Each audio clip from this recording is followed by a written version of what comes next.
What is up, my people? Hope you're doing well and okay. Manchester United 0, Arsenal 1. Bro, where do I begin? Where do I begin? You know what? I don't want to lose my head and I don't want to say too much mad shit, but you know what I will say is the fact that I felt like we could have won this game. That's the key. I felt like we could have won this game. Matheus Cunha and Mbeumo, those two players, they look massively promising. We came so close. Dogu hitting the post. But at the end of the game, I'm gonna get straight to it. Seeing Harry Maguire as a winger, this shit pisses me off, bro. It infuriates me, bro. I'm yet again feeling like I have nothing positive to say. We could have won the game. We should have won the game. We had the chances. Arsenal, they rarely beat us in Old Trafford. The history of this fixture at Old Trafford, punched up by one set piece. Set piece FC. Here we go, as Nuruddin would sing. Bro. Why could we not defend the set pieces? I don't understand. Casemiro today, he was good. I told you, man, about Casemiro. Look at the passes he made to Mbeumo earlier on in the game. Where do we go? Yesterday, or last night should I say, I was speaking to some Man United fans from all across the world, right? On a Twitter space. And they were saying, a lot of people online have been saying that, you know what? It's mad how the first game of the season for Manchester United may decide whether or not Ruben should stay in charge or not. I don't agree with that. I think let's see it out for a little bit, because there were still positive signs. There were still signs that we're playing better. We've moved a lot of players on. But that game, ladies and gentlemen, that game was winnable. That game was winnable. Why am I getting DMs, getting messages from people, from Manchester United fans saying that Bruno Fernandes is the problem? Why am I getting that? Why? Yet some of you leave comments saying blah blah blah, yappa. Oh, please. Why? Why are people now DMing me? Why? The one thing I would say is Šeško should have started. I'm glad Rasmus didn't start. He wouldn't have done no different. I'm glad. At the edge of the box, in the opposition box, we did have moments. Just moments. But that is not good enough. Do we look like a top 6 team? I know the data is small. Yes, the data you don't look from the preseason because it's preseason. But if you just look at this game, do you think we can come top 6? There are some good moments in that game, you know. Some good build-up. Some good play. Dogu. Massive improvement. Massive. I enjoyed Mbeumo's first touch and his crosses. Massive. And I think that's where Šeško and Mbeumo will flourish this season. Like I say, I'm not trying to get too unhappy, bro.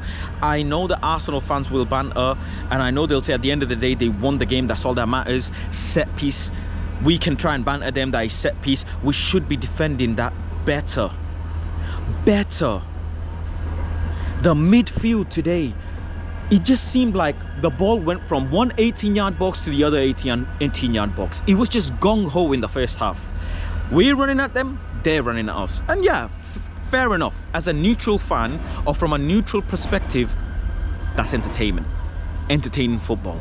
But you see when every time Arsenal won the ball, oh my God, bro. Oh my God, bro. Just carving us like Toby Carvery turkey on a Sunday. Carving me.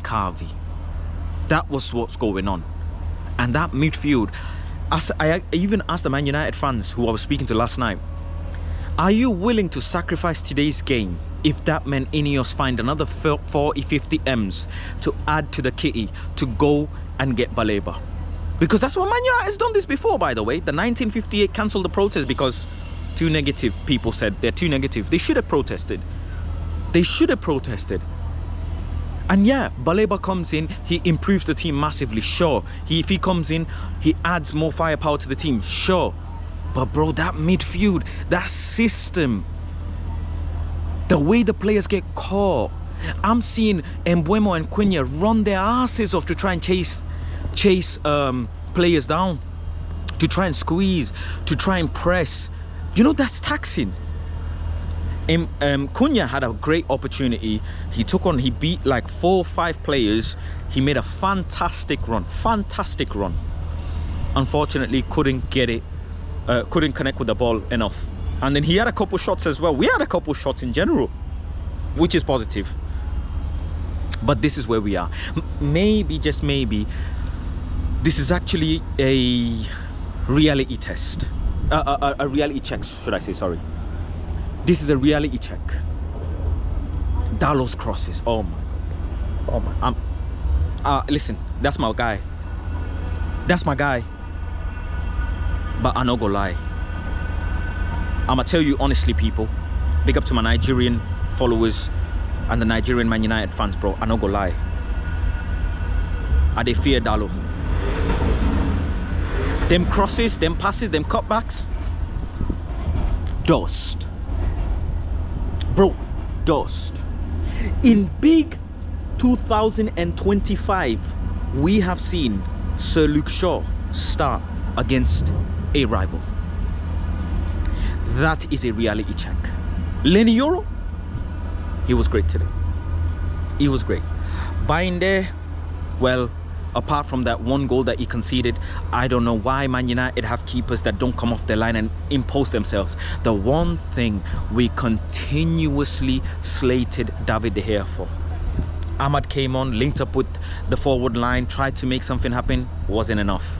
But you see, what really hurt me is them last 10-15 minutes where I'm seeing Man United panic mode, just rush and throw kitchen sink at the game. I don't like that. I want to feel comfortable. I want to get to a point where it's comfortable. Why is it that after that game, I'm texting the Mandim group chat with the word saying, suffer? Why? It's a process, it takes time, we've got the squad and blah blah blah. Bro, when Bruno Fernandes loses the ball, it's all the same shite. It is. Whether you love him or not, when he loses the ball, it is the same shite.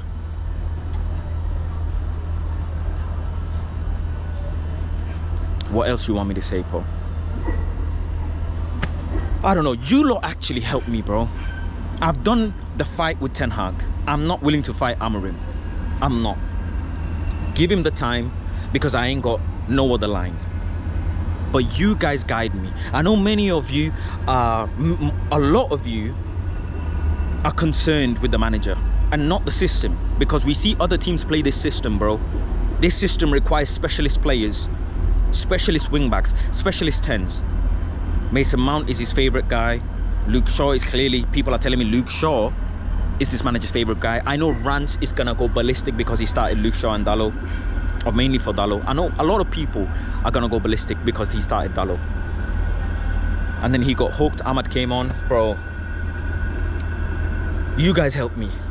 I want you guys, if you have made this far into the video, I want you guys to actually break it down for me of what you thought about the game and what your analysis is on the manager and the team in the comments. Please, por favor, please do that. And I will bring it up on one of the live streams, because I'm confused. I'm lost. I'm lost.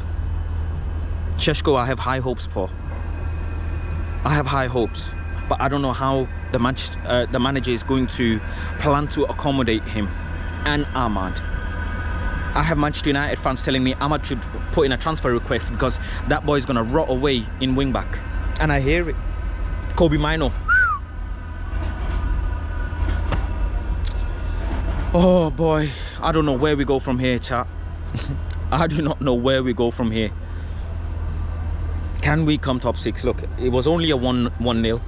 I think, can we say we we can have our heads up high. Can we hold our heads up high? It's just the last 10-15 minutes, them gung-ho football panic ball, I fucking hate it.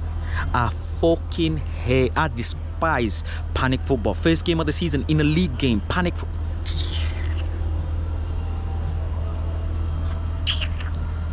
There's a famous bar in an Afrobeat song. Waiting you love, no be waiting I love. Again, big up to my Nigerian people, man. I've been Faz. Break it down for me in the comments. Peace, love, and guidance. I'm out, people.